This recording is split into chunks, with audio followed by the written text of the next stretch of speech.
Hello, everyone. I think there might still be a few more people filtering in, but as they begin to do so, I'd just like to welcome you all to our very first panel, Achieving Equity for Asian Canadians in Media. My name is Melanie, and I am one of the co-founders of the Asian Canadian Film Alliance. I am a director with Nimble Content and Meridian up here in Canada, and I've been working in and directing for the past 18 years. So to give a little bit more about the ACFA itself, we are a community of Asian Canadians in film that's committed to elevating, developing, and ensuring our accurate representation and measurable impact in the film industry.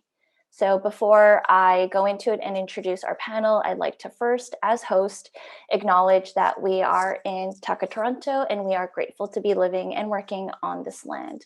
This land is the traditional territory of many nations, including Mississaugas of the Credit, the Anishinaabe, the Chippewa, the Haudenosaunee, and the Wendat peoples, and is now home to many diverse First Nations, Inuit, and Métis peoples. We also acknowledge that Taka, Toronto is covered by Treaty 13 signed with the Mississaugas of the Credit and the Williams Treaty signed with multiple Mississaugas and Chippewa bands. These treaties and other agreements, including in the Dish with One Spoon Covenant, are agreements to peaceably share and care for the land and its resources. Other Indigenous nations, Europeans, and newcomers were invited into these covenants in the spirit of respect, peace, and friendship. Many of us have come as settlers, immigrants, and newcomers in this generation and generations past. So we also acknowledge those who came here forcibly, particularly as a result of the transatlantic slave trade. Therefore, we honor and pay tribute to the ancestors of African origin and descent.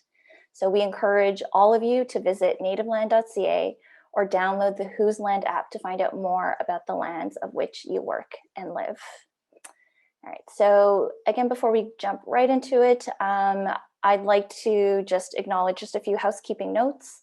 The chat box will be open for everyone to be able to interact and have your own personal discourse, but just to let you know, the chat box will not be monitored, so please make sure dialogue is respectful. And then when it comes to the Q&A, which will take place around the last 15 minutes of the panel, if you have any questions for our panelists, please make sure that you put the questions in the actual Q&A box. If it's in the chat box, we will not be able to see it. All right, so finally moving on to our actual panelists. So we're really excited to bring you this panel of outstanding talent who are all graciously lending their voices for this discussion. However, we couldn't put this event together without the help of our community partners, whom we'd like to thank. First off, the Canadian Media Producers Association, who has so kindly helped us organize and host this webinar.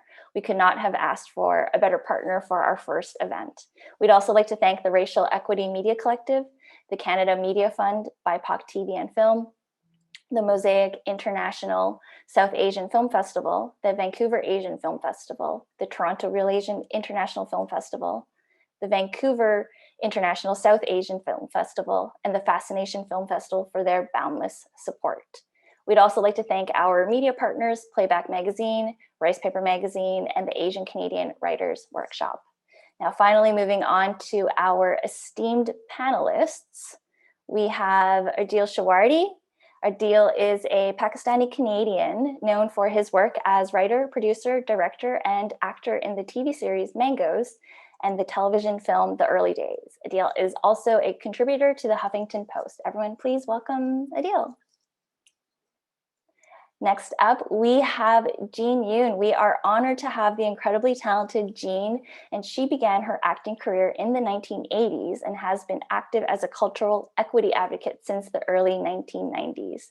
Jean has a long list of stage and screen credits, and just a few of them include The Expanse, Orphan Black, and Dragon Boys. Jean is a Gemini and 5-time CSA nominee, Actor Award of Excellence winner, and of course we all know and love her as Oma from Kim's Convenience. So let's give a big warm welcome to Jean. Where's Jean? Say hello to Jean. Next up we have ARSHAD Khan. ARSHAD is a multiple award-winning Pakistani Canadian filmmaker. He is also the film festival director for the Mosaic International South Asian Film Festival. His feature documentary film, Abu, has screened at over 75 film festivals and won 17 international awards. Khan is currently developing his first fiction feature comedy about immigrant angst and transgenerational trauma. Everyone, please welcome ARSHAD. Hi. Wait. Next up, we have Barbara Lee. She is a writer and filmmaker and is the founder and president of the Vancouver Asian Film Festival. She has also worked as a broadcast journalist and reporter, and her film In Between the Laughter was one of the National Film Board's Real Diversity 2004 winners, which aired on CBC and PBS. Everyone, let's welcome Barbara. Let's give a wave, Barbara. Next up, we've got Jason KARMAN. Jason KARMAN is a Vancouver-based writer, director, and producer. His 17 short films have screened internationally, including at Telefilm's Not Short on Talent Showcase at the Claremont-Ferrand. Jason is currently working on his first feature film, Golden Delicious, selected from Telefilm Canada's 2020 Talent to Watch program. Everyone welcome Jason. Here's Jason.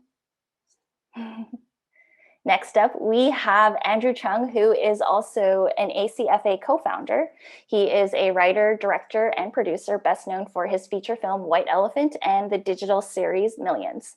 His work has been broadcast on CBC and the Super Channel, and just a few of his accolades include Best Short Film at the Toronto Real Asian International Film Festival and Best Feature Film for White Elephant at both the Real World Film Festival and Vancouver Asian Film Festival. Everyone, welcome Andrew. Next up, we have Warren Sonoda. Warren is a Japanese-Canadian director of the iconic TV shows such as The Trailer Park Boys, This Hour Has 22 Minutes, Murdoch Mysteries, and so much more. Warren is also the first person of color to be elected as the national president of the Directors Guild of Canada. Everyone, welcome Warren. Welcome, Warren. And up next, we have TERESA M. Ho. TERESA has over 10 years of experience as a producer in Canadian television, and just a few of her credits include 4 seasons of Frankie Drake Mysteries and 2 seasons of Departure. TERESA is currently working in development on the feature film 15 Kinds of Casual Sex, and she is also about to start production on the web series Hello Again, created by Natalie Younglai and Simu Liu. Everyone, welcome TERESA. Welcome, TERESA. And moderating the panel is a passionate advocate for API and LGBTQ plus creators. He is a writer, director, and producer known for his feature films, The People I've Slept With and Shopping for Fangs, co-directed with Justin Lin. Please welcome Quentin Lee, everyone. All right, Quentin, I now formally pass the mic on over to you. Thank you so much, Melanie. I just want to say, I want to thank CMPA and also Producers Guild of America, PGA, because I'm a member of both organizations. And so the structure overview of the panel is basically, we're going to have each panelist, and including myself, to just talk a few minutes about our experiences in the industry and the systematic racism that we face, and then also propose some actionable solutions. And again, like I just want to let the panelists know that you don't really have to bring up anything that you're uncomfortable with or makes you feel traumatized about, and you can just talk about what actionable solutions that you see, should happen, so that you won't have to face the issues that you have faced before. And I am Quentin Lee. I'm a filmmaker, a writer, director, producer, and I'm a 2-time immigrant. First, I grew up in Hong Kong. We immigrated to Montreal in Canada. And then after that, I went to US for college at Berkeley.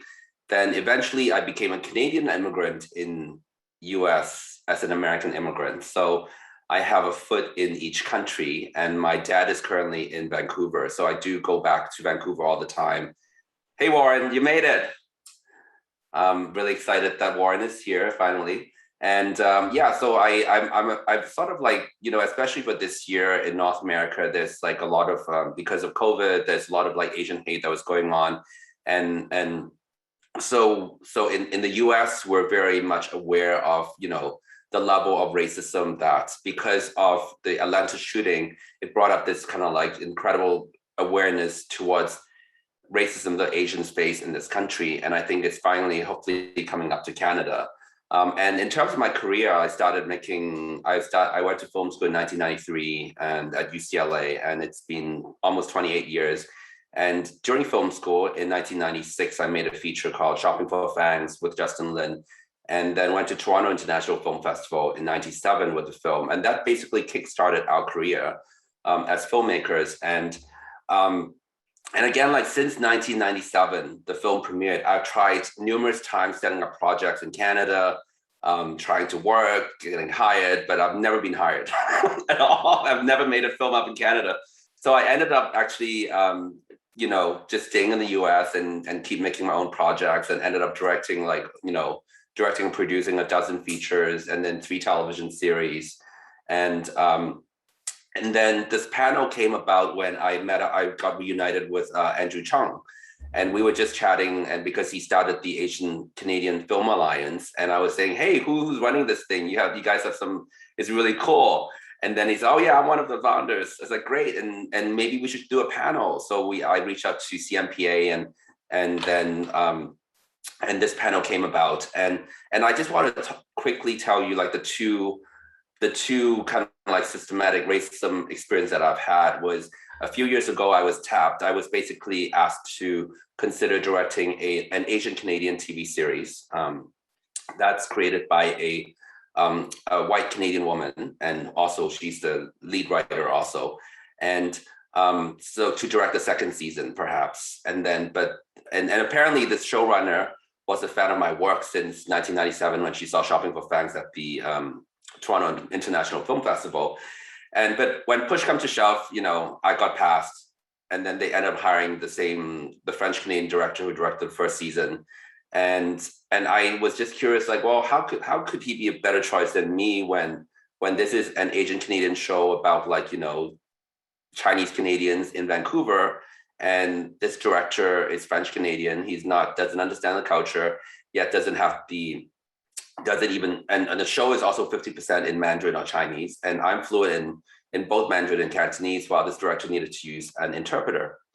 So I didn't think that much about it, but it just kind of stayed in my mind. And then finally I started to, I co-created a show with a local Asian Canadian comedian, and I got it set up at a major network, and it actually got greenlit, and somehow it fell apart.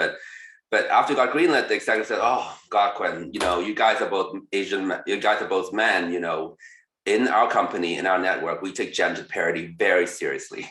So if you are both head of the show, you're both men, you have to make sure like the key creatives have to be incredibly diverse. And then I was just saying like, but that, as men of color, we're actually at the bottom of this power pyramid, in North America, because well, if you look at this power structure pyramid, it's, heterosexual white male on top, and they've been holding the power since the beginning of time. Then obviously there's the women's suffrage movement, so white women in some way are second on this pyramid. And then it became the women of color, and then the men of color at the bottom, because heterosexual white men didn't really feel like they have anything they want to do with us, So I just want to end my thoughts kind of with this comment from my colleague from the AAPI working group at the PGA that we just started last year, Ellen Chu, who is also Canadian, and a Chinese American guy who was born in Montreal, and he is also PGA, DGA, Directors Guild of America, also Directors Guild of Canada. And he told me, like, Quentin, honestly, let me tell you, like, no heterosexual white man has ever given me a job. All the jobs that I've given to were from women and people of color. And so obviously that comment really stuck with me, because I realized, wow, this is the level of racism we face even up to now. But even with these limited opportunities, he was able to have a career as a director and an assistant director. So power to him. And hopefully that, with our panel and our discussion, we can maybe move the needle up a little bit and make it better for us and the future generation. And then on that, I want to pass the mic to ADEEL, because I know ADEEL created 3 seasons of Mangoes with Omni, and I was consulting with ADEEL a lot in terms of just like when I was making my show and things like that. So ADEEL, here you go.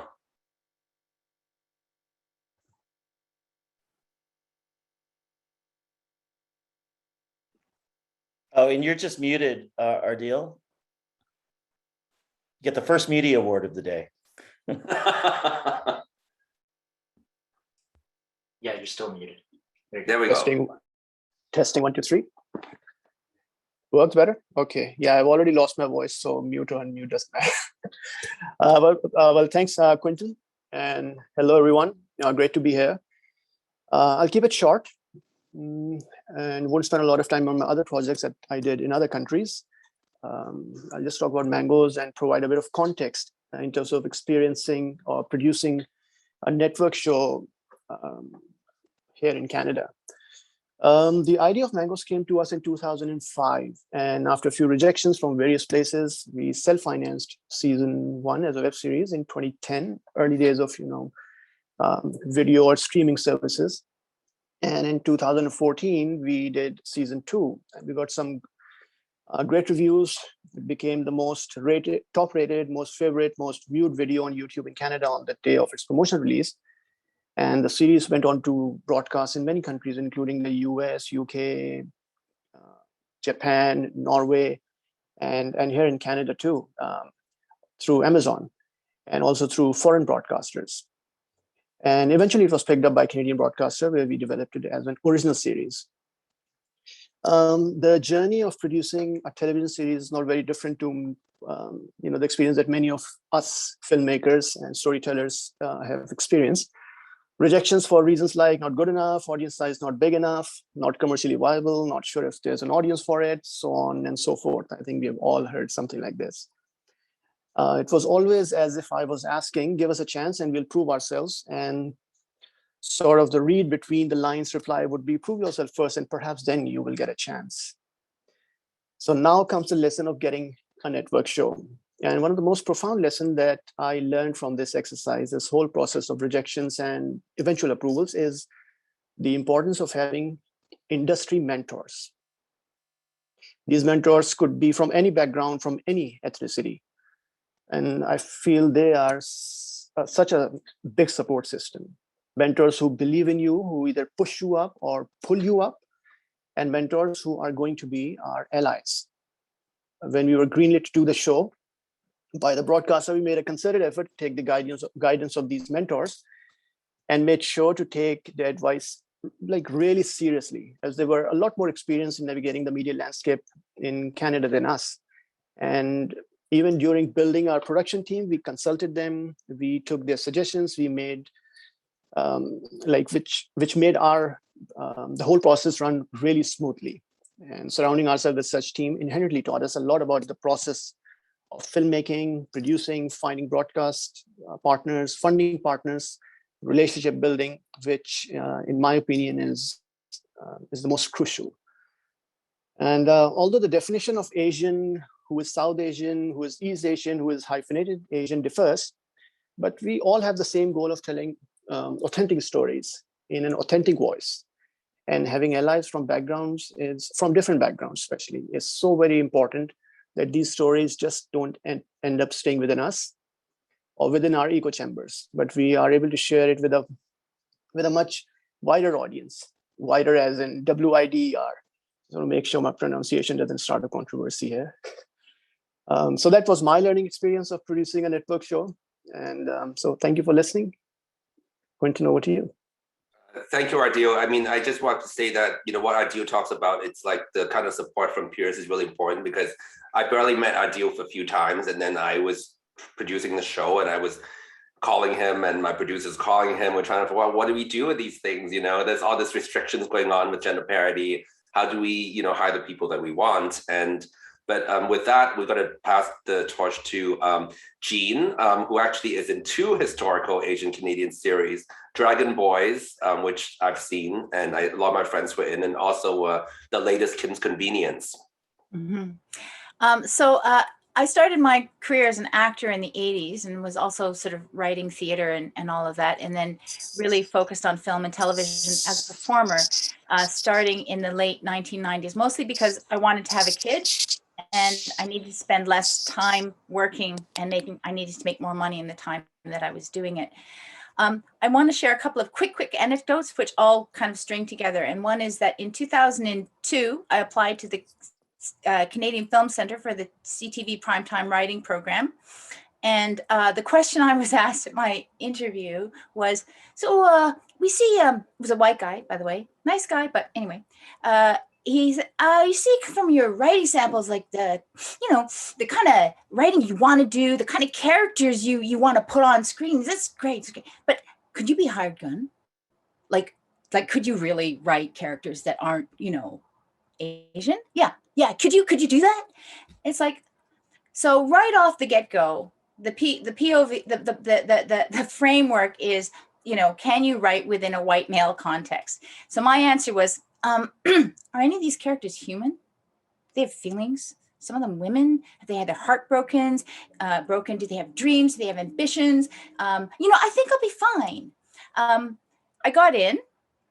I ended up coming out of the CFC with my pilot script and my Bible and all of that, and pitching it around.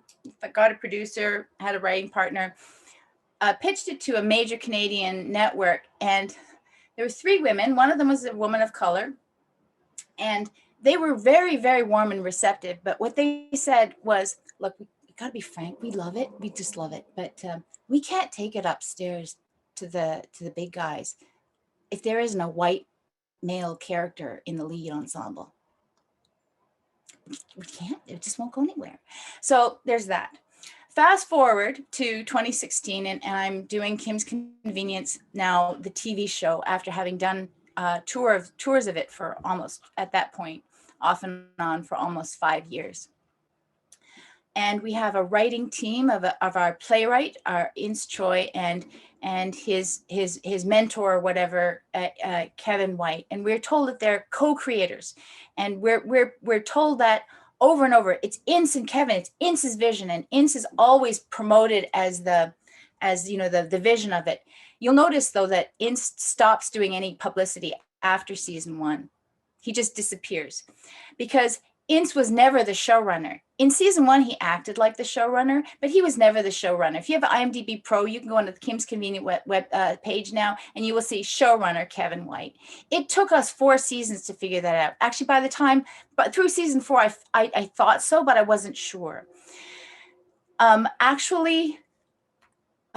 Raising that within the context of the company, kind of, there was a thing that happened between season 4 and season 5.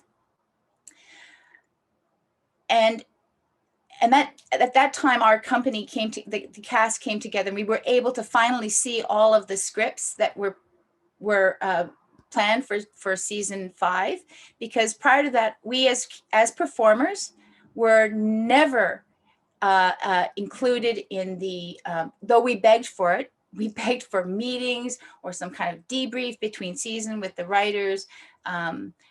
We asked for treatments, we asked for outlines so that we could respond in advance in a way that could be productive for the writing team, which only ever included Ince as a Korean writer.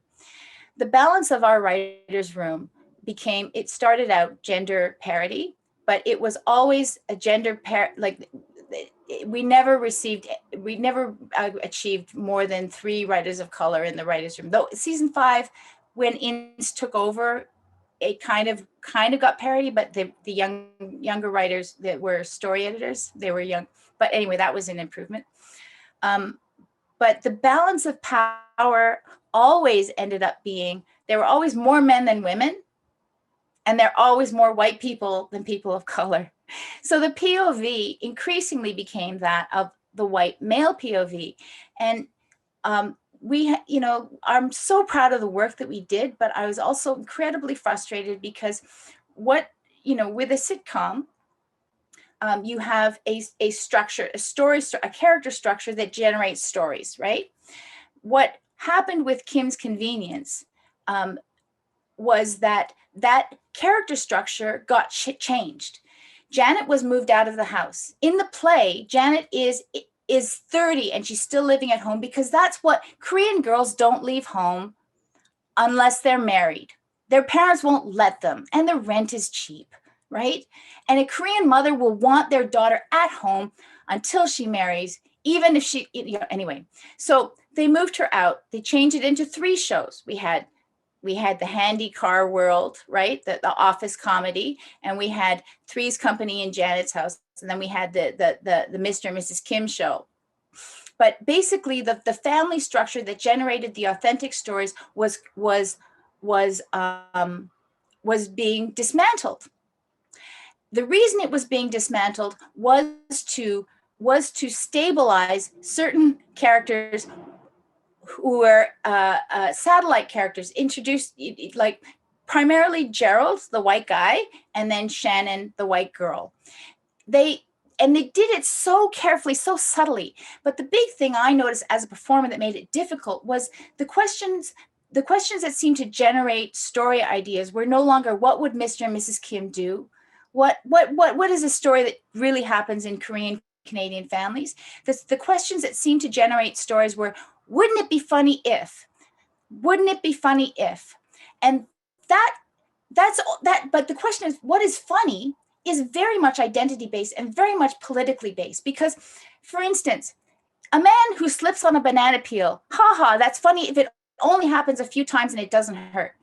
If you were from a group of people where people die fatally from banana peel slips, it's not funny anymore, right? It all depends on the context. So things that are funny to a Korean may not be funny to a white person in the same way, and vice versa. But for me as a performer, to be performing things that were inauthentic, to be funny, was actually often comedy of humiliation. So the one scene that I did write about in my Twitter feed, my Twitter freak out, I was so upset that day. Oh my God. But was about a scene that I had not addressed up to that point because I kind of assumed another woman would. It was so obvious. So Mrs. Kim comes out, Pastor Nina comes out comes to the store to pick up Mrs. Kim for a Zumba class. And then Mrs. Kim comes out and she said she's ready for her class and she's wearing skin tight shorts that are nude color. They make her look naked from the waist down. And the joke is that she looks naked and Pastor Nina's too embarrassed to say anything. And Mrs. Kim would never, no woman would ever be unaware that a garment makes her look naked. So what's funny? What's funny is you have an older Asian woman prancing around, sticking her butt out and looking naked. That's funny to men and probably to white men, whereas the Asian people are going, what's going on with her? What is going on? That's the one scene where I just basically went, I can't do it. I just won't do it.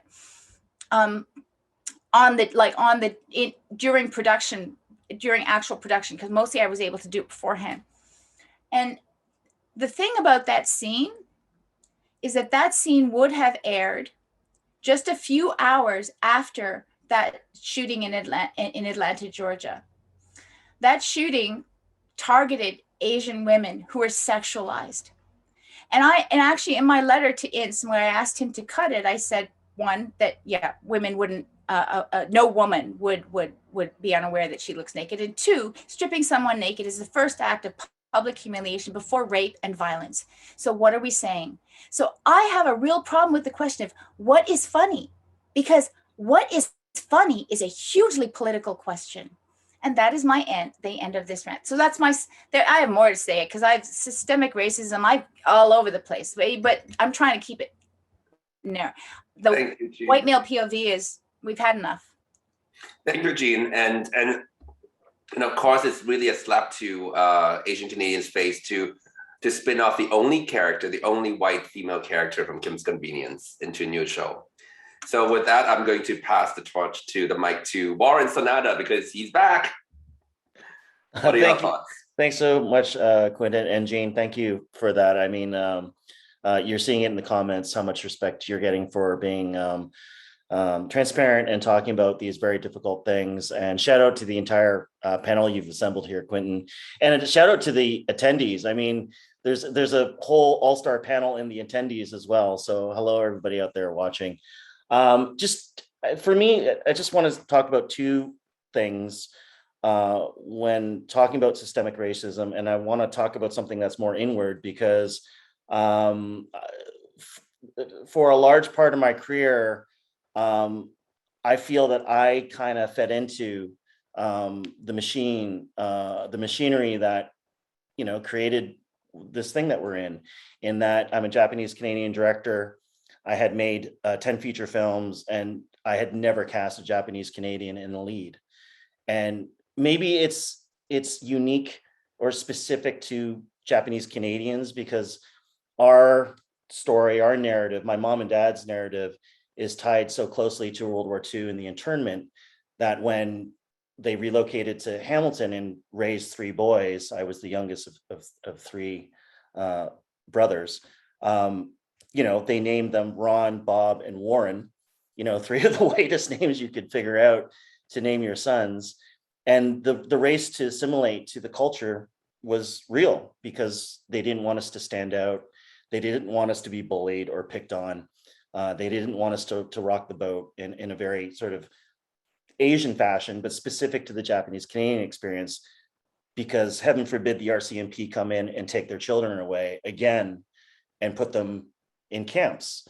And although we never talked about it in such granular way, as a child, it never dawned on me, but as an adult, I can look back and go, oh, there's a reason why I became the country music video king of Canada, you know, embracing a genre that you wouldn't think a Japanese Canadian from Hamilton, Ontario would be the guy to go to. But it's something that I gravitated towards because I liked the music, I liked the clients, it was fairly safe to do.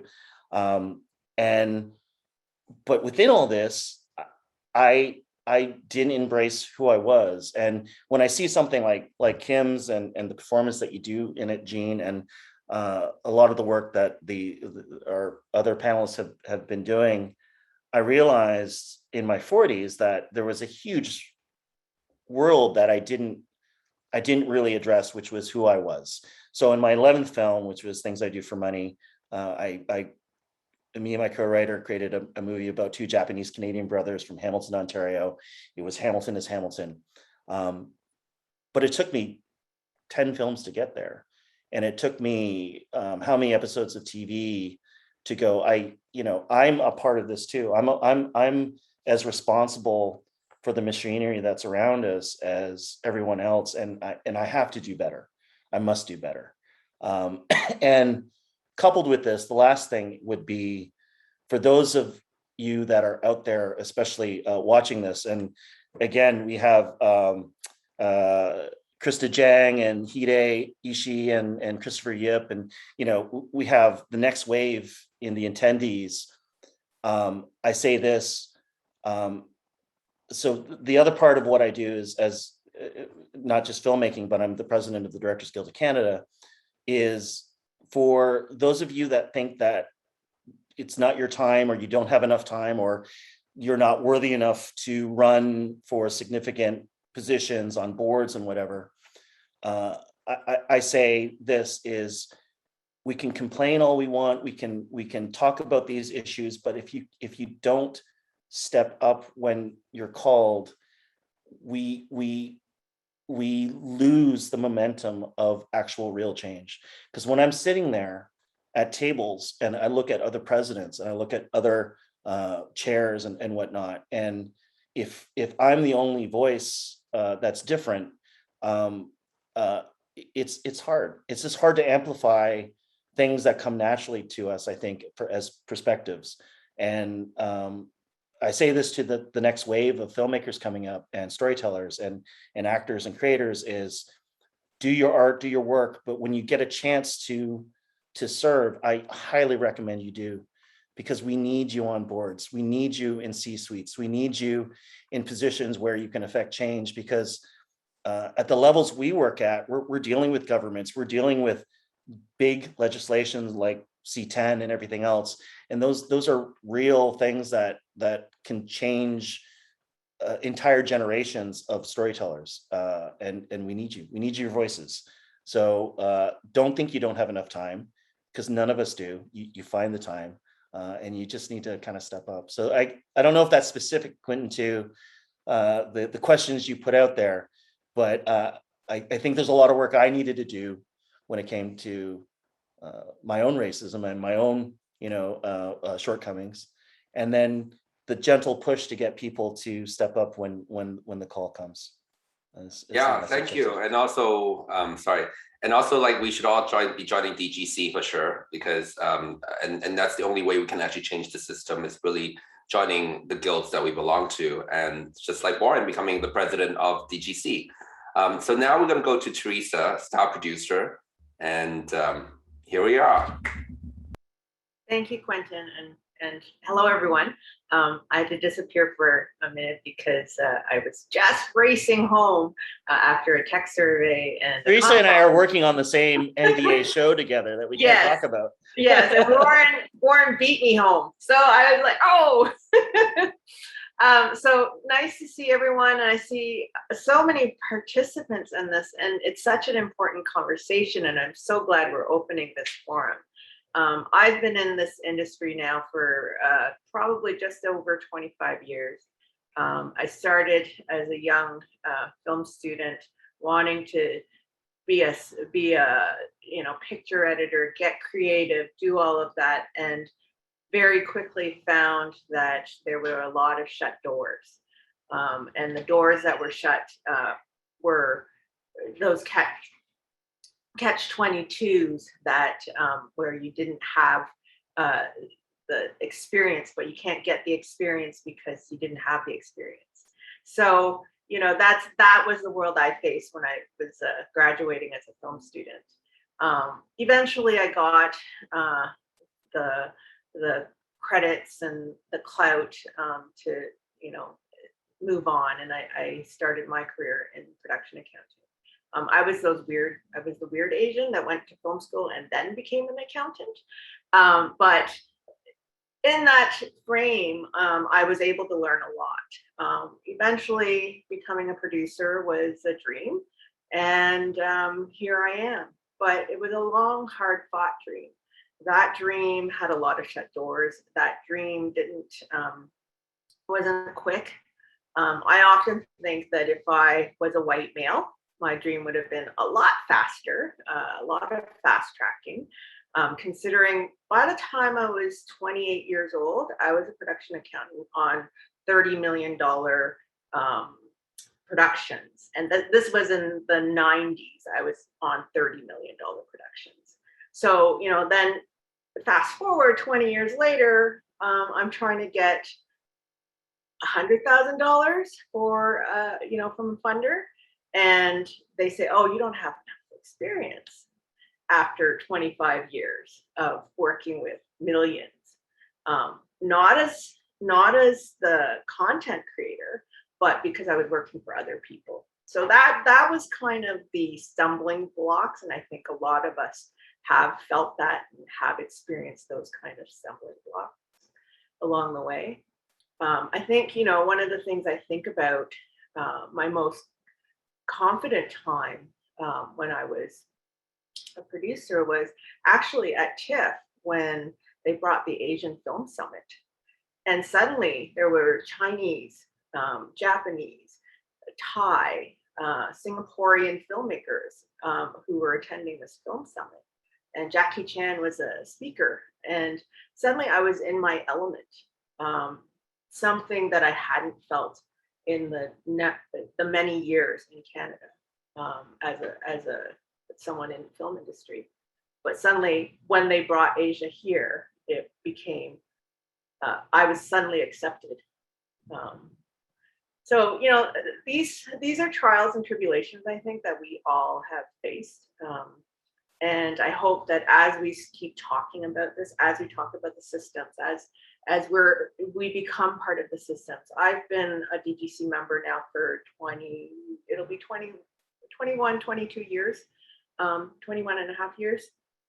And one of the things that I encountered being, even 15 years ago as a DGC member, they wanted to talk about diversity. They wanted to talk about bringing more different faces, yet 20 here I am in 2021, and the co-chair of the Diversity and Inclusion Committee in Ontario. We're still trying to talk about this, and the initiatives, while they're there, they're still not 100%, and we're still stumbling along with it. So, you know, these panels are important, these conversations are important, and shining the light the way Jean has, very important, because, you know, in my purview as producer, having read scripts, I usually get them early on in the process. And when I see those kinds of things, you have to have someone who feels the power and feels empowered to say something. And oftentimes when we are put into the, you know, the back of the bus, just do what you're told, you no longer feel empowered. And it's the support structures that's important. So let's keep talking. And thank you for all the panelists, and thank you, Quentin. Thank you, Teresa. And actually, you brought something very interesting about the conflation of Asians and Asian North American Asians, Asian Canadian, and Asian Americans. And I think, like, being an immigrant, I sort of like have a foot in each country. And it's really interesting because in some way that it's a good thing to draw power from the Asians over there, but our issues are also a little bit different. And I think that doesn't, a lot of times the mainstream don't really get that, you know. And with that, I'm going to turn to ARSHAD, who is actually, you are an immigrant also in Montreal. Hi, thank you so much for having me on this esteemed panel. I'm actually in Mississauga at the moment, but yes, I am Quebec-based filmmaker and film festival programmer. I'm learning so much from this panel, and I really am really appreciating that this conversation is taking place. I only became a filmmaker after 9/11, when there was a big target on my back as Muslim, Pakistani, Canadian, Pakistani Muslim, South Asian identified person. And I was outraged that Canada was involved in the war on Afghanistan, which is coming to a shameful end just this last month, because Afghans, for a simple reason that I never understood why in the media we never had anyone question that Afghanistan or Taliban or whoever never attacked Canada. So why is Canada attacking them? And also the implication of USA and Canada being so tied in war together. So I became a filmmaker, and I realized there was no one to represent me or my voice or our voices. And I really wanted to become a film director, but it was a very difficult and long and arduous road. So I went and did everything from film festival programming to the creation of a film festival called the Mosaic International South Asian Film Festival. And now I'm a part of the Programmers of Color Collective, which is a collective of programmers from all the big festivals. And film festivals are so important. And we're really lucky actually in Canada to have so many excellent Asian and South Asian film festivals, as well as people of color, BIPOC film festivals like Real World, Real Asian, Vancouver Asian, Vancouver International South Asian Film Festival, just to name a few. So I thank them. I'm sorry I'm a bit all over the place, but I'm very excited because I have so much to say and there's so little time. But I just wanted to say that, you know, I am here for you to uplift and amplify your voices. You know, we have Andrew Chang and all these excellent filmmakers on this panel here today as well, who know how difficult it is to have a voice that is relevant, to be heard, and how hard it is to get into the system and to get recognition and to get your work seen, and how disappointing it is when you have worked so hard to create something so beautiful and important, but others do not find value in it, or very big name festivals or big name broadcasters don't acknowledge your work. So I'm here to say that I'm here for you, and I'm here to help amplify your voices, and I'm listening. And I hope that together we can come to, you know, together we can create spaces and places and raise enough ruckus and enough noise so that our voices get heard and our films get made. Very quickly, just to let you know that in 2007, I wrote a film about a gay Pakistani Canadian who goes to Pakistan after a catastrophic event and falls in love with a rickshaw driver. And literally, I I was told that it's like impossible that this film will get produced in Canada because it doesn't have all the, kind of mainstream kind of ideas and characters, what you expect from Canada to be coming to Pakistan or South Asia. So I have done the whole gamut of trying to get work made and get heard. So this is a good. I think this forums like this are very important. Thank you for having me. Thank you, Arshad. And actually, it's funny that you mentioned about your film and what people tell you that making a gay Asian film is impossible, and which was what I wanted to make when I started in film school in 1993. All I wanted to make gay Asian film. So I knew that there would be no way for the studio to finance it, or even at that point, if you wrote a screenplay, me and Justin Lin wrote a screenplay with an Asian protagonist, no way to get it made. It has to be independent. So, and again, like, it was in 1997 that we premiered at the Vancouver Asian Film Festival that probably started, and now we're coming back in full circle having her, and hopefully you can make your film very soon. Barbara? Yes, thank you. Thank you, Quentin, and thank you, Andrew, for having me here today. First, I want to acknowledge that at VAF, we are grateful to live and work on the unceded and traditional and ancestral territories of the Musqueam, Squamish, Tsleil-Waututh nations. We hope that wherever you are situated, that you also take a moment to acknowledge Indigenous peoples and the communities that have cared for the lands since time immemorial. So unlike the others, I actually took the homework to heart, Quentin. I actually prepared something, so it might seem a little bit reading it off, but I just wanted to tell people a little bit of the story. And following all the speakers before me, they're big shoes to follow. So I'm a first generation Chinese Canadian, and my Chinese name is Lei Gai, or Kei Li. My parents both escaped to Hong Kong after the communists took over in China, and they met in Hong Kong and married. I grew up in a farm in Richmond, a rural suburb of Vancouver. And of course, we wanted to be good Canadians, so we did everything that Canadian kids did, and I westernized my name to Barbara to try to fit in. So that seems to be a theme. And VAF and Through Eliminate Hate, we are doing a project called Reclaim Your Name.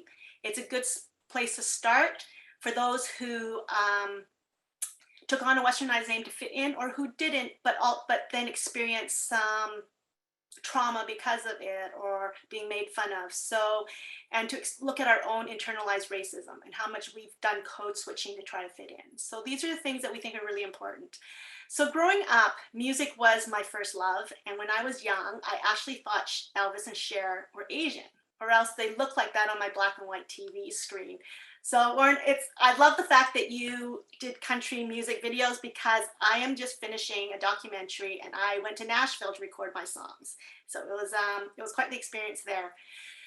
So as I realized that there weren't Asians in media or music, I found myself looking for role models, and I found myself steeped in the world of comic books. So I have thousands and thousands of comic books from when I was like 10 years old. And that, I always tell my kids, will be my retirement fund. So, and they're not allowed to read them, but they watch all the Marvel universe. And I'm like, that storyline was changed here and there. So it is something that I found refuge in. And it's so nice to see with Shang-Chi coming out that we should all go out and support that film. So my whole family, all 16 of us, just bought tickets today to go to a movie theater to go watch it all together. So these are some of the things that we can all do. In 1995, a friend of mine invited me to attend the Seattle Asian American International Film Festival.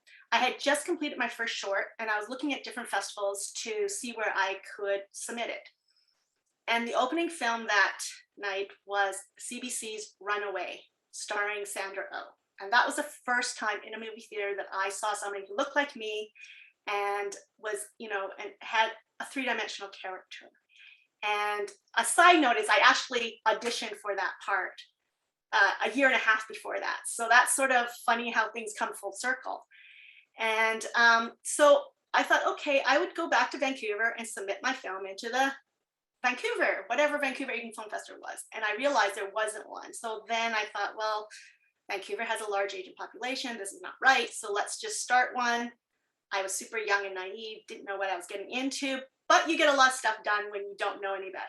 So then we started it. It was the first Asian film festival in Canada, and we got no funding. We got a little bit of seed money from Milton Wong, who's been the great late Milton Wong, who helped us get it off the ground. And of course, our first opening film was Shopping for Fangs, directed by Quentin Lee and Justin Lin, and they came out, and we scraped up all the money so that we could fly them out, but they had to share a hotel room together. So it is full circle that we are now 25 years. This year is 25 years later, and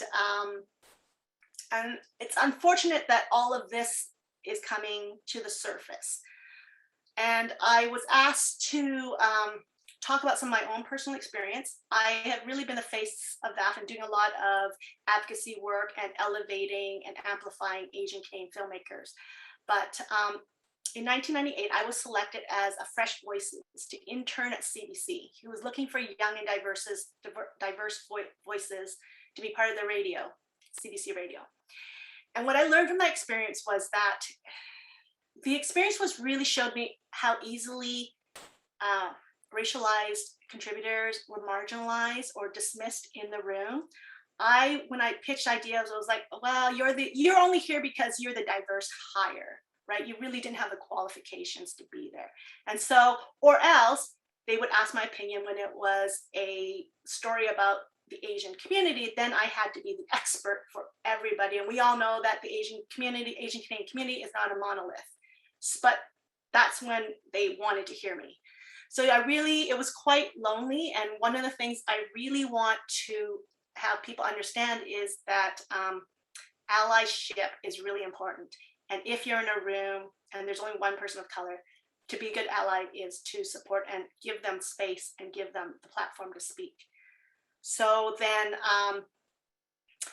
I won the Radio Television National Directors Award, and then I became a threat. Oh my goodness, it's a union job on the line, and here's a person of color that could get that job. So I became somebody who was dismissed to somebody who was a threat. And then that was a whole nother dynamic of how people interacted with you. So I quickly learned that was not an environment for me. I did learn a lot. CBC has done some good work. It has a lot of problems that needs to fix, but that's an experience that I had. Then my next experience was I was the National Film Board's Real Diversity winner in 2004, and I got half the budget of a white filmmaker to make a film that's supposed to be better than everybody else. And if you didn't hit it out of the park the first time, there was no second film. There was no chance to fail and learn and fail and learn and fail and learn again, like many white filmmakers were allowed to do. So there was really no pathway. They gave you a slight opening in the door, and if you walked through it, there was another door they wouldn't open for you. That was my experience. And so this time around, why I am putting so much effort into this is because I don't want people to have that same experience. I don't want to have that door open and then closed. What's the point? Why are we doing all this? We need to kick that door open and keep it open. We need to let people behind us in, because one success is not enough. Because then you're that one person they hold up time and time again. And there should be more than just one. So then fast forward, I've been doing the Vancouver Asian Film Festival 25 years, elevating. Many of you are alumni, so thank you for supporting and coming and being part of that. We love watching your films, listening to all your stories. So now, fast forward, 8 years ago, I started Sing My Song, a documentary about where all the North American Asian rock stars and pop stars in North America. And of course, Quentin helped me, he's an associate producer here. So it's almost ready. I pitched it to a broadcaster and they said to me, well, where are the big names? We don't really license anything or commission anything or buy anything unless there's big names. And I was like, but that's the whole point of this documentary. There are no big names. That's why I'm looking at why there is. So that was like, they still don't get it. This is 2021. This was 2021 March that I had this meeting, I had this talk. So yes, we're moving along. Have we gotten as far? I don't think so.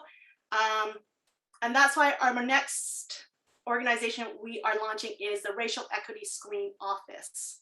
The Racial Equity Screen Office. RESO, it's about getting equity and funding for our films, for racialized communities films.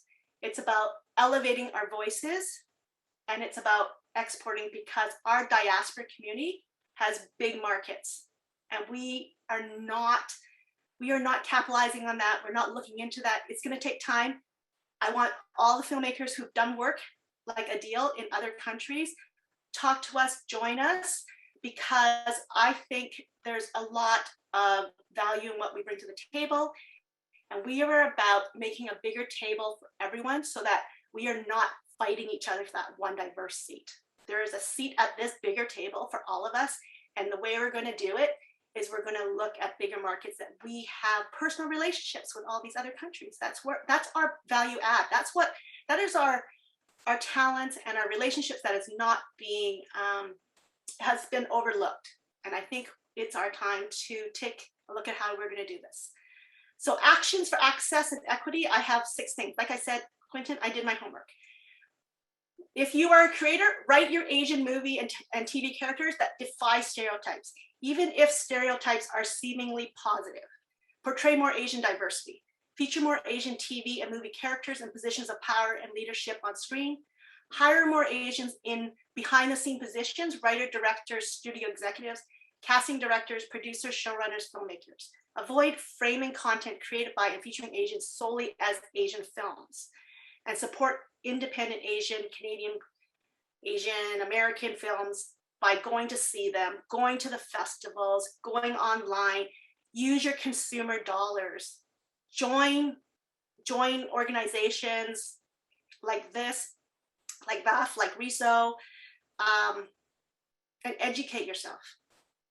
You know, there's a lot of these seminars, a lot of webinars. Educate yourself and just show up. Showing up is big. Talking about it, heard a lot of that. Times for action. Thank you. I hope I was within my 5 minutes. Thank you, Barbara. And without further ado, we go to a virgin feature filmmaker, Jason KARMAN, because I'm sure like you have really interesting experience to talk about making your first feature. Thanks, Quentin. Hopefully you can hear me. Yeah, I just finished my first feature film. I just finished shooting it back in March during the pandemic. And prior to that, I've done 17 shorts to feel confident and not squander this opportunity. I just wanted to say that I'm a member of the DGC as a director. Finally, I'm represented as a director through Meridian Talent, which I believe Melanie is also part of, and I'm a member of the CMPA now. So all these things came about actually in the past year very quickly after George Floyd, which was very interesting. So prior to that,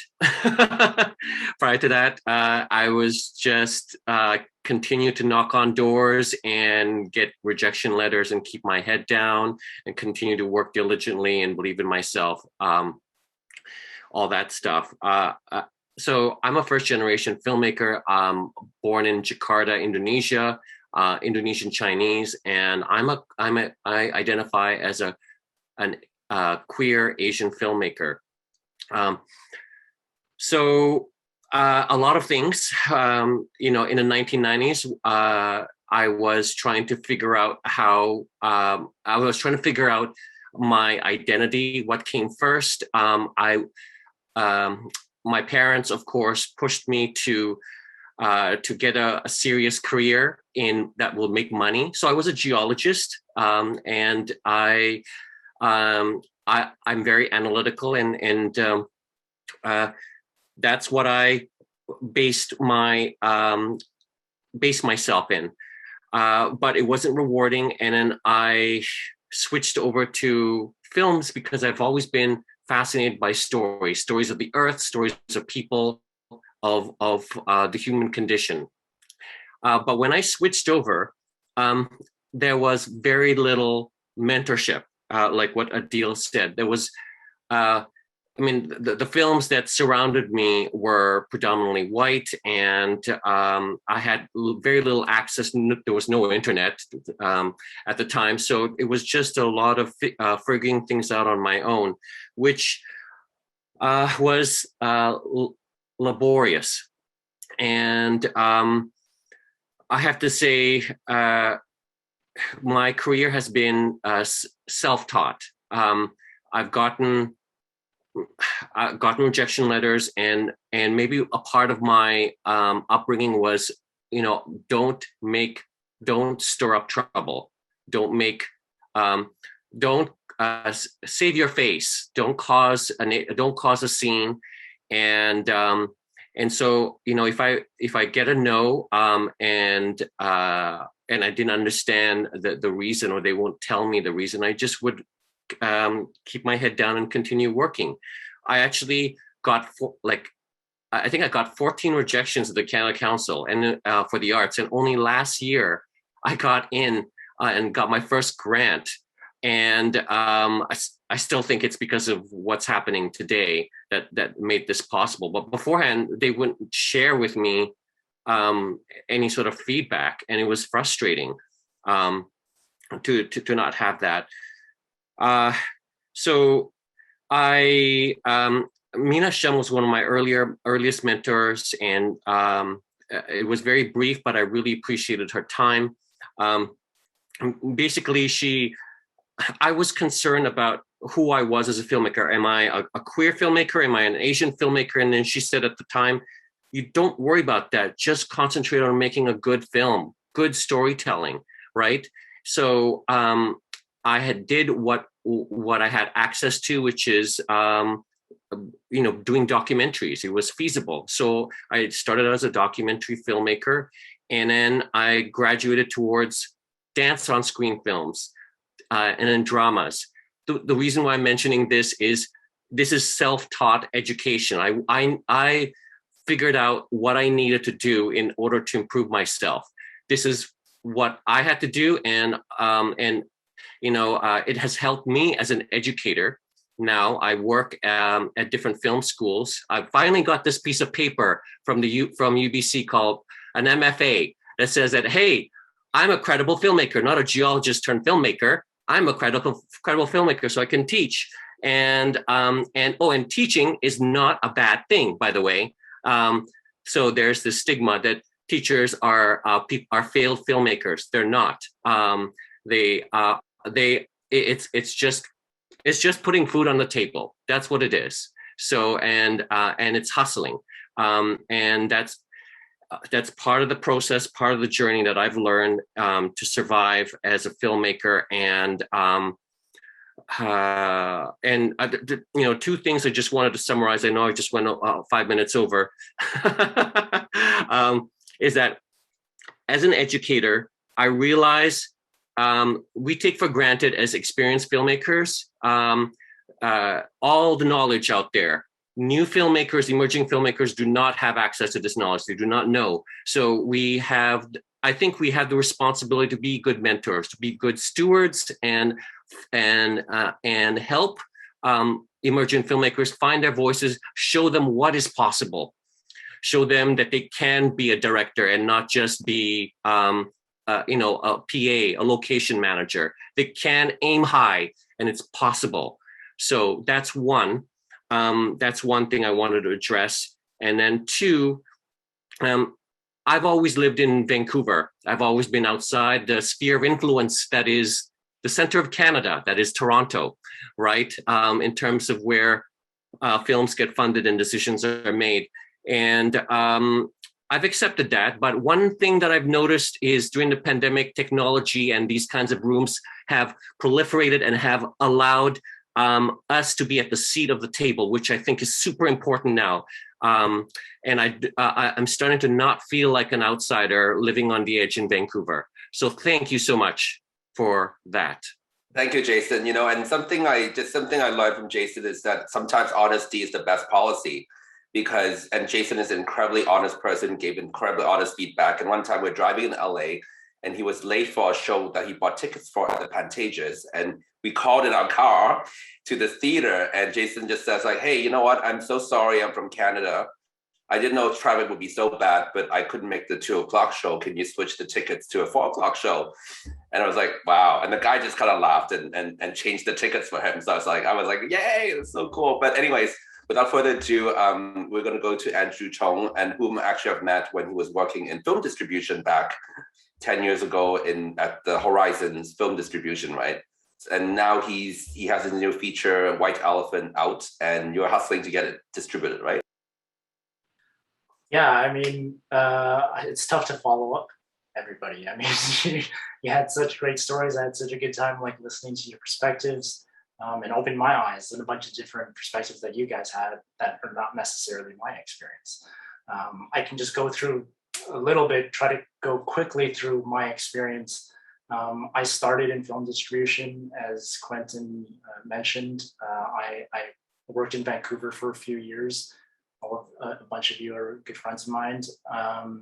But I worked in development, I worked in distribution, and then finally I made my way to production. My background is in business. So like a good Asian, I studied business. I got my undergrad degree in business. And then I was like, what the hell, I'm going to do what I want. And then I just studied screenwriting in film school in Vancouver. So yeah, my journey has been long. I've been doing this for about 15 years now, probably producing my own films for about 10. When I started in production, I was self-taught, like Jason mentioned. I had never studied a lick of production, film production at all. I just literally picked up a consumer, prosumer Canon camera and then just started shooting stuff, right? I knew I wanted to tell my own stories and create greater representation that I wasn't seeing at the time. And I should acknowledge that, filmmakers like Quentin were the ones that inspired me to do this, right?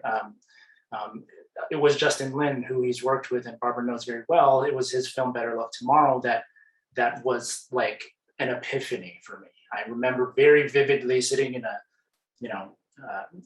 terrible theater in Scarborough where I grew up, and it was a tiny theater, and I was like, I'm going to watch this movie. I saw the commercials on TV. There's Asians in it. I've never seen that before. I watched this movie, and it was like one of the most profound experiences that I've ever had. Because before that, I literally had never watched a film that was set in the Western world with an Asian cast. So it changed my life. I wouldn't be here today if it wasn't for that.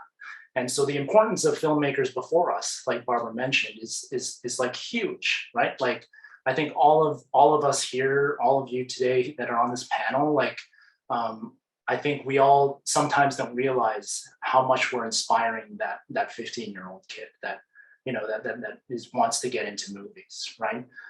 So when I started, I wanted to do that. I wanted to have more representation in my work, and to this day, all of my films have completely BIPOC casts.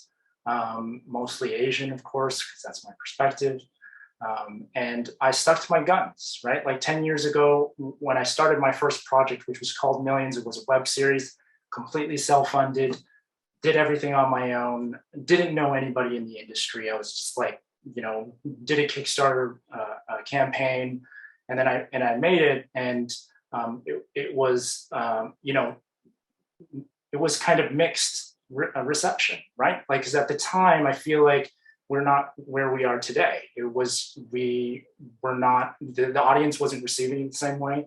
The system definitely was not receiving it the same way. So nobody was receptive to it, right? Everything about that project that in our community, especially in Canada, that is aware of it, knew it just because of literally me sitting at my computer, like marketing it like crazy, right? Like by myself. Right? And I understood that there was no way that anybody would see this unless I did the work. And right. So I had the mentality that, if I build it, they will come. And now the disappointing story is that they did not come. Right. And so, I was always of the belief that if you make your own work, tell your own stories, they will come. And unfortunately, that was not the case. right? 10 years later, they never came. I continue to make my own work. I continue to produce my own work, and it's a continuing uphill battle. But I mean, I've seen such positive changes literally in the last couple of years. Like Jason mentioned, after George Floyd, suddenly all these opportunities arose, right? So it's very late in the game for this to happen. Maybe I will see some, accelerated changes in the next couple of years. But so I would implore, Asian Canadian filmmakers out there that may be watching to continue making your work. The situation's a lot better for you guys than it was for me when I started. And what I would say for the rest of the industry is the importance of representation, which we hear over and over again that representation matters. Is that without representation, you're not gonna the young kids are not gonna have something to look up to and feel like they can do this, right? And we need to feel like we can do this, right? And it was like filmmakers like Justin Lin that and Quentin that got me into this. So I really hope that the stories that we continue telling will spark their inspiration. And the one example I wanted to give too was for the general industry is that the importance of this. I was speaking to a friend about the lead in Never Have I Ever, and she's obviously a young Canadian at a high school from Mississauga, a suburb of Toronto. Actually, it's its own city, but yeah. So we were talking about, she's really talented, like she's really great on the show, right? And I thought to myself, if she was born at the same time I was, she might not be an actor today, right? Because the opportunities did not exist.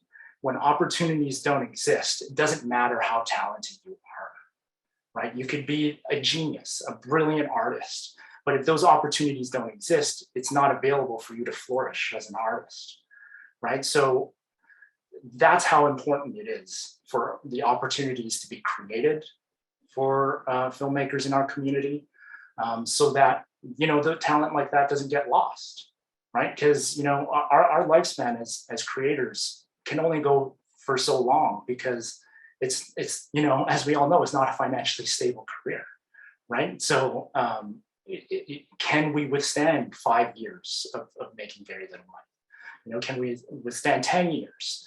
And if change doesn't happen soon enough, we've just literally extinguished a whole subset of creators that decided that they didn't want to do this anymore, right? And we don't want to see that happen. We want to see the equity in our representation and in the opportunities for us to our white counterparts. But yeah, that's my spiel. Wow, great. Thank you so much, Andrew. Anyways, I can't agree more that the time is now. So that's why we decided to do this panel, because this is a time we really have to fight and get our voices heard and get our films made. And I'm going to turn into the gallery mode for everybody, because we're going to the roundtable Q&A session. And first of all, I just want to say, Jean, you start first, because you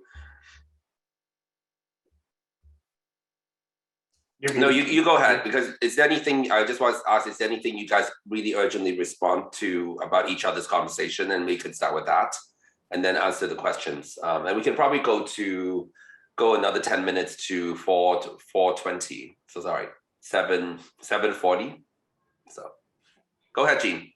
Yeah, so one of the things I want to remind everybody is that East Asians collectively are we're the largest visible minority group in Canada. Our demographics in Canada are different from the US, but most casting in Canada reflects the diversity and the demographics of the US, not of Canada. I find that hugely frustrating. And what we experience, what my experience in the industry is, and I heard bits of it reflected by everybody, is that fundamentally, one of the fundamental problems I think we have as Asians in the film community is that our industry doesn't believe that it's racist. The Canadian film and television industry doesn't believe, they don't believe it. They really don't believe it because they mean well. They think they mean well. And what happens is, it doesn't matter how many years of experience you have, as soon as they see you, that you're Asian, they assume that you have no experience. That's what's happened with Teresa, right? I know that's happened with me.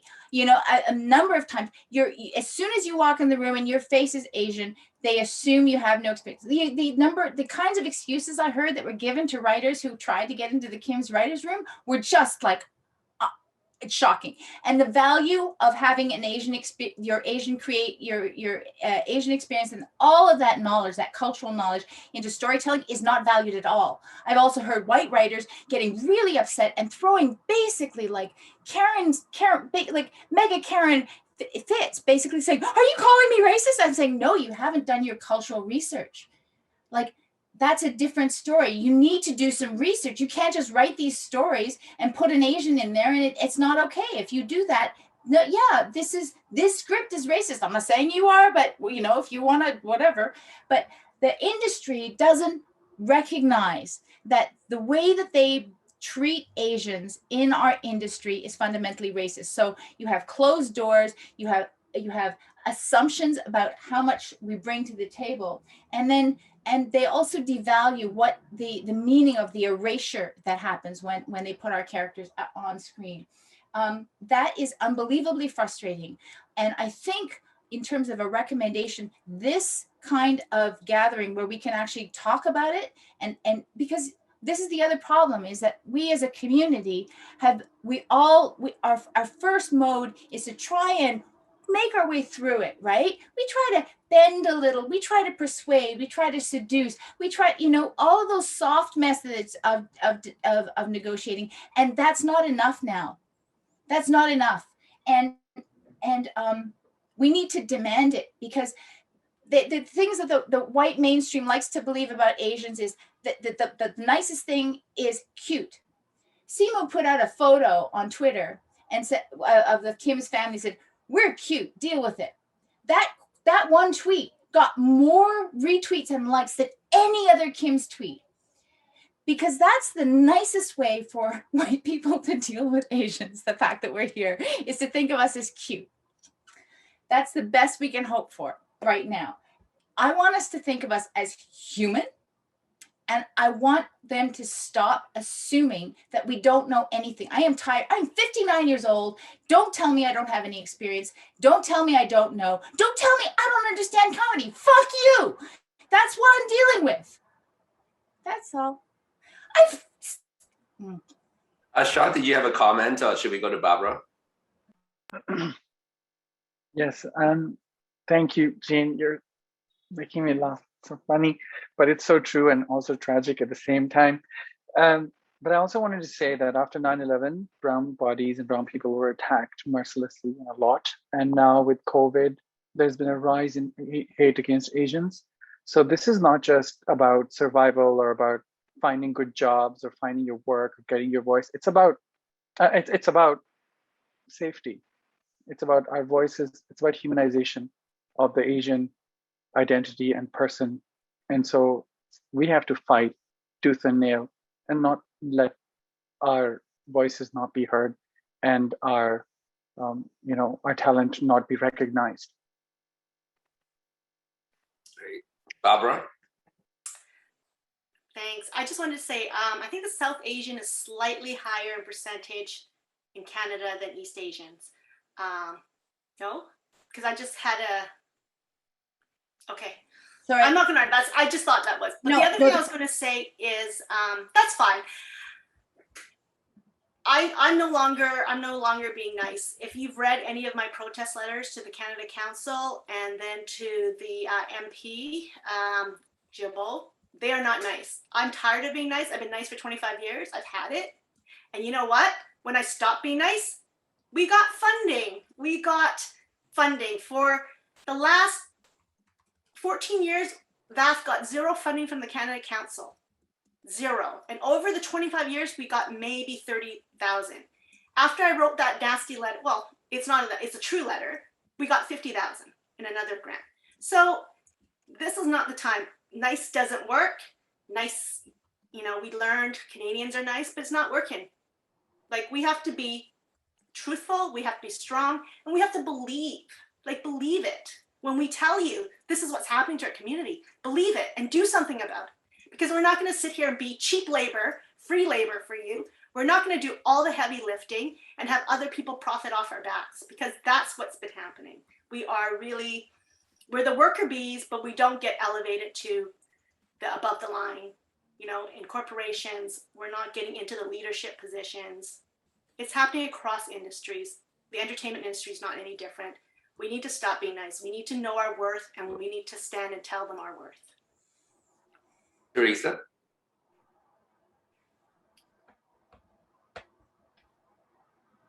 I love all the passion on this panel, and I think our voices are so important. I also want to encourage those who want to be working behind the scenes, because I think that's a lot of what we're missing as well. People who want to do hair, makeup, costumes, sets, props, all of those people.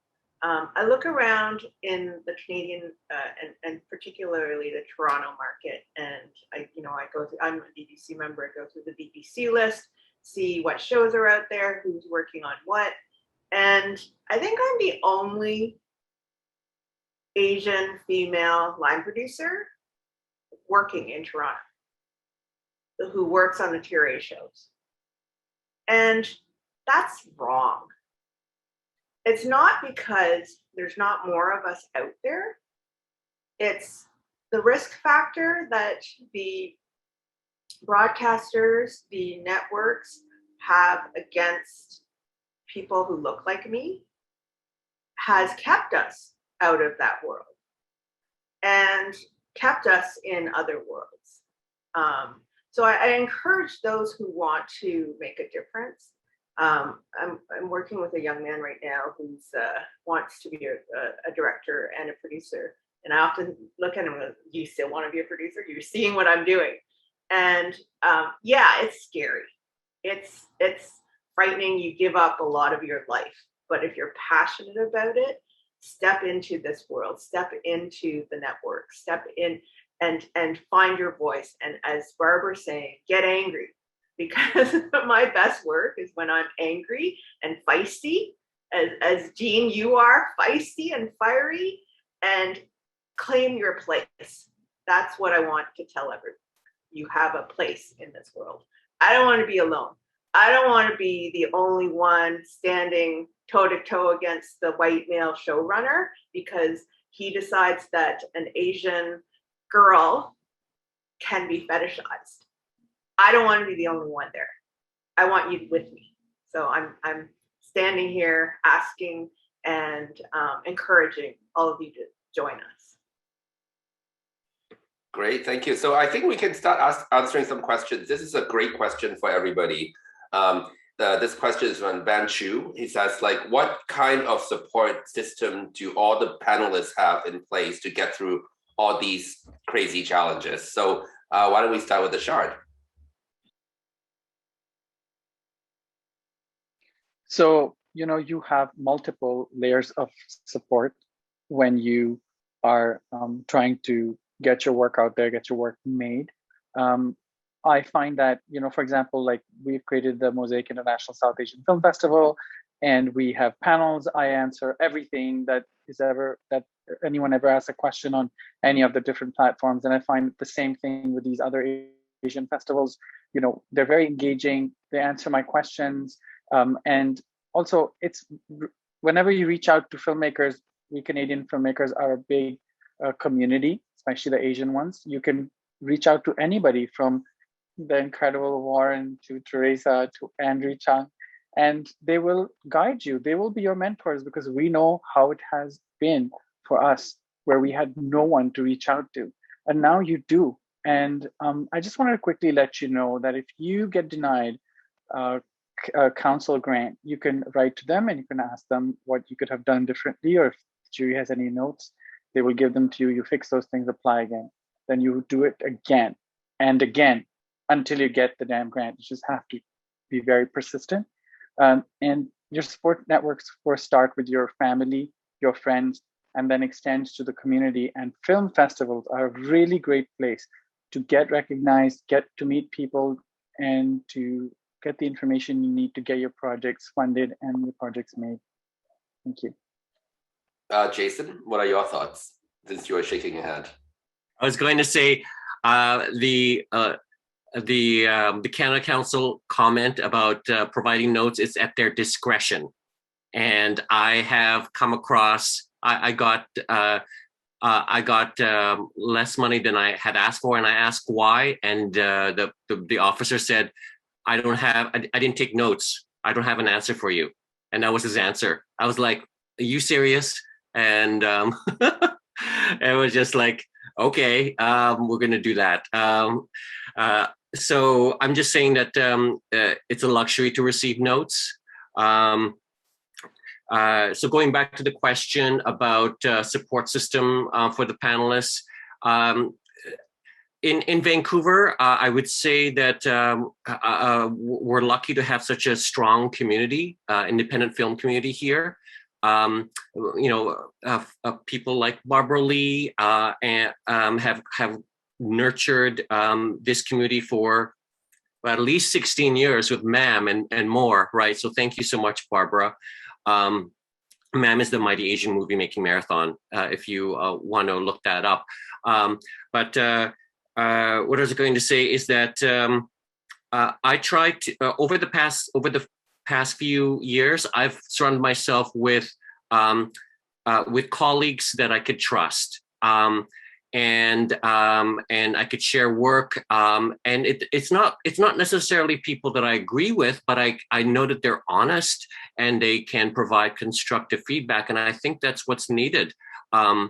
Especially with underrepresented filmmakers, because we don't want to be like sending scripts to white storytellers telling them how it should be. We need more underrepresented filmmakers to be able to share stories and get feedback, like honest, authentic, true feedback, and not appropriated. So that's how I've been able to support myself. And of course, having several jobs going at the same time. And yeah, I worked at a deli one time while I was being a filmmaker. So I was just, you learn to be humble and empathetic. That's for sure. Okay. I kind of feel like this is the last question that we can answer. And so by the time it goes for everybody, it's about time. So Warren, what kind of support system do the panelists have in place? Do you have in place, or for example, DGC has in place for directors?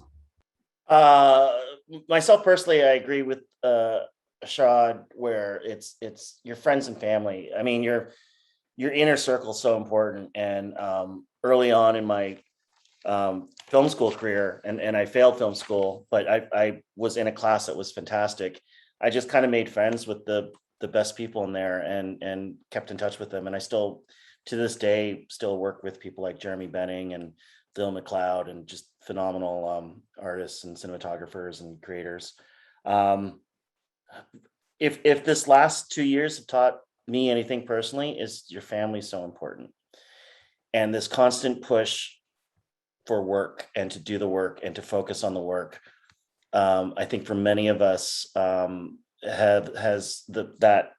has been pulled wide open to show that like what's really important, and your health, the health of your loved ones, your mental health, your physical health, your medical health, your happiness is tied to how much time you put into not just chasing the dream, because it's worthwhile, and we're all creators and we put something important in the world. And I mean, a year and a half, almost 2 years of a pandemic, what have we done is the frontline workers have kept us, safe, healthy, and alive.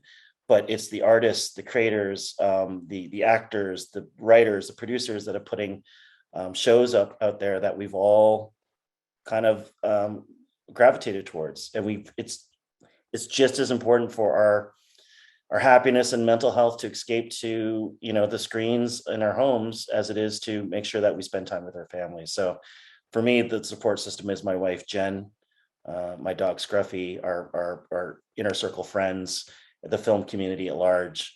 Doing panels like this, I think, is not only great to learn things about people, but also see that we're not alone. I think the general theme, if I could take away something from this panel, is we all hunger to belong. We all want to belong. The reality is we do belong. And when I hear our panelists talk today, and we see a screen like this, we realize that we're not alone. And that's one of the most powerful things that you can have, especially during this time when you feel isolated and sort of cut off from everything, is, yeah, we belong. And for those of you watching or taking this in, is if you don't think or you don't feel that there's that connection, I think all of us on this panel can assure you there's a straight line from where you're feeling and where you're sitting to where we are, saying, yes, you do belong. Stay the course, be in it, but be in it for the right reasons, and be in it with really good people. ADEEL, what's your support system like?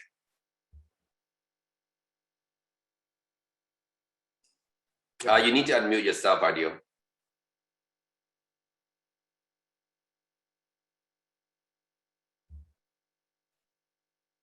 Now I see a message that works. Sorry. So my support system is, of course, family, friends, fellow filmmakers.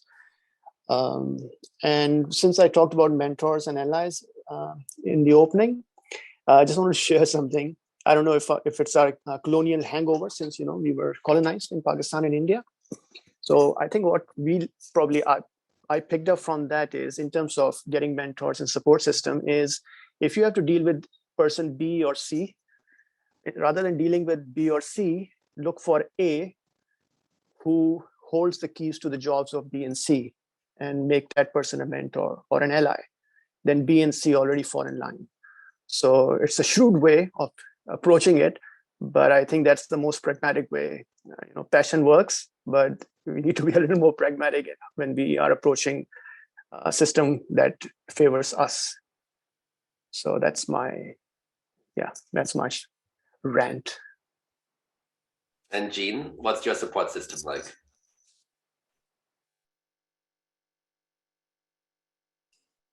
Jean. My family doesn't really pay much attention to what I do for work. So colleagues, I've also served in a number of organizations, and most recently ACTRA Council. And I find that the people who work at our unions, our guilds, are the most motivated, have great integrity, and also have information to share, but also give you an opportunity to share what you have. So while we're looking for mentors, I personally have never really had a mentor. Like, there have been many people who've helped me, but there's never been anyone directly in the path in front of me saying, go this way, right? But I think it's really important that we cultivate in our community a true joy whenever anyone succeeds, even if we were also trying for the same thing. One of the things that I remember when I first started in film and TV as an actor was that the mood when I walked into a casting room was really tense. When it was an Asian role, it'd be all Asian women, and everyone was like, and some people would be muttering under their breath, like, oh, that bitch is here, fuck. Yeah. And that, it didn't help. And I consciously made an effort and tried to get a lot of my fellow actors to remember that if we root for each other, one of us will get it. And if we don't, if we sabotage each other, they're just going to cast that one Asian role, Black, South Asian, white, whatever. That's what happens. It's not that if we fight amongst ourselves for the tiny crumb, it's not that we're going to get the crumb. It's that someone else is going to get the crumb while we're fighting. So that's the thing that I would like to say, is that I'm really excited about this kind of alliance now at this time, because we need to root for each other. We need to fight for each other. We need to cheer each other on, and we need to have each other's backs, because if somebody does stand up, it's really important that the colleagues stand up behind them, right? It's really important and that's why I spoke out when Simu finally came out and he's getting attacked. It's like, what the heck is this?